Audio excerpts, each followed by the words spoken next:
Hi, everyone.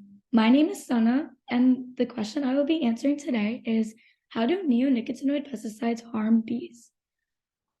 For some background information, neonicotinoids are the most commonly used type of insecticides that are new to the pesticide industry.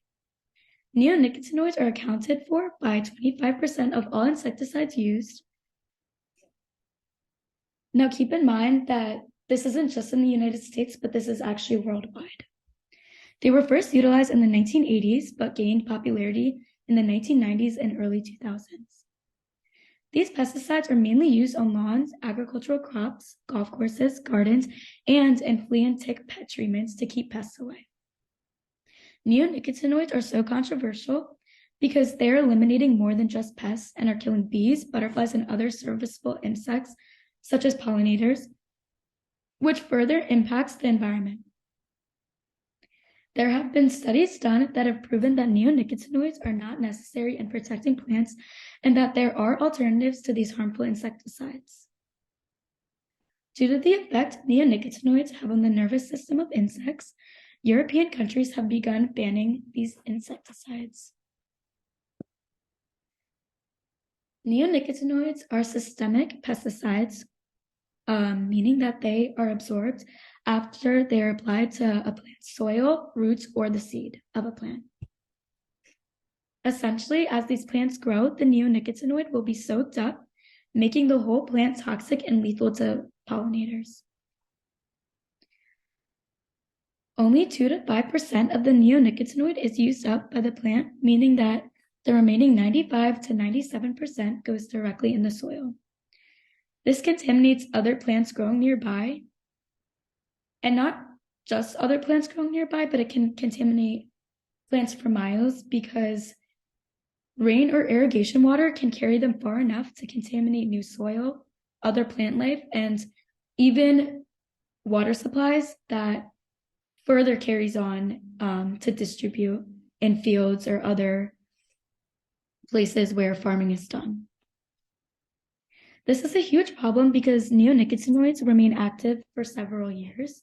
So even if someone doesn't add or someone doesn't spray other neonicotinoid-based insecticides, these chemicals will still live and spread around for several years. In the corner right here, these are some of the most popular neonicotinoid pesticides that are used. So how does this relate to what we have learned in chemistry thus far? So neonicotinoids contain nicotine, which is the most harmful ingredient to bees' nervous systems and of other pollinators, I should say too. So up at the top right, we can see the chemical makeup of nicotine. This is very important because we can see it apply to the different classes of neonicotinoids, and we can kind of see what impacts it has on neurotoxicity and how it affects bees. So looking further into neonicotinoids themselves, there are two classes we can break them down into. So first class is nitroguanidines, and the second one is cyanamidines. So nitroguanidines contains a nitro group or multiple nitro groups, but in this or in the graphics contained on this slide, we can see circled in the red the nitro groups that are in the nitroguanidine chemicals. So basically, within a nitro group, which includes oxygen atoms, or I should say oxygen atoms makes these chemicals more reactive and harmful to bees, while on the other hand, cyanamidines do not contain nitro groups and are less lethal to bees. I wouldn't say that they're not completely lethal to bees, they still are, but they're less lethal to bees, and we can kind of see the different effects each one of these subgroups have on bees. So back to the first group, the oxygen involved in the nitro group is the main reason why nitroguanidine neonicotinoids have much dire effects on bees.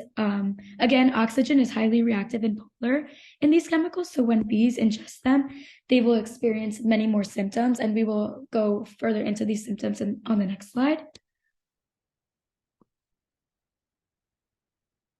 So the main question is, how do neonicotinoid pesticides harm bees? So once bees ingest neonicotinoid pesticides, they bind to and block nicotinic acetylcholine receptors, resulting in overstimulation. Now, these receptors are very crucial to brain functions such as sensitivity and reactivity. So bees exposed to sublethal amounts of these pesticides encounter difficulty in navigation and flight. And within the pollination process, navigation and flight is very, very crucial to successfully pollinate plants. And another effect these pesticides have on bees are a reduced amount of sensitivity to taste. And sensitivity to taste is also very, very important when it comes to pollination. But we can also look at the major effects of neonicotinoids, which is uncontrollable shaking or paralysis, which eventually leads to death. So this is usually the case for most bees. It's important to note that a very tiny amount of neonicotinoid can essentially kill any bee, because it goes straight to it causes the bee to undergo neurotoxicity, and the symptoms result in straight death most of the time. So in this graph, we can look at the bee population over the years. So as mentioned before, neonicotinoid pesticides became popular in the 1990s. So we can see here, that is when the honeybee decline begins. So for this graphic, we're specifically looking at the US honeybee number of colonies.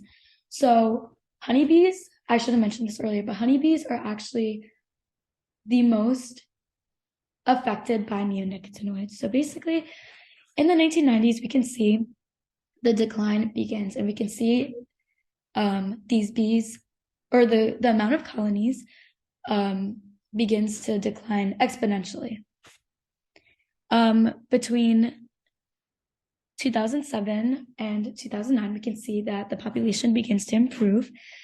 And I believe this is because as time goes on and more discoveries are made, there were different alternatives, or I should say alternates made for neonicotinoids and other insecticides that are less harmful.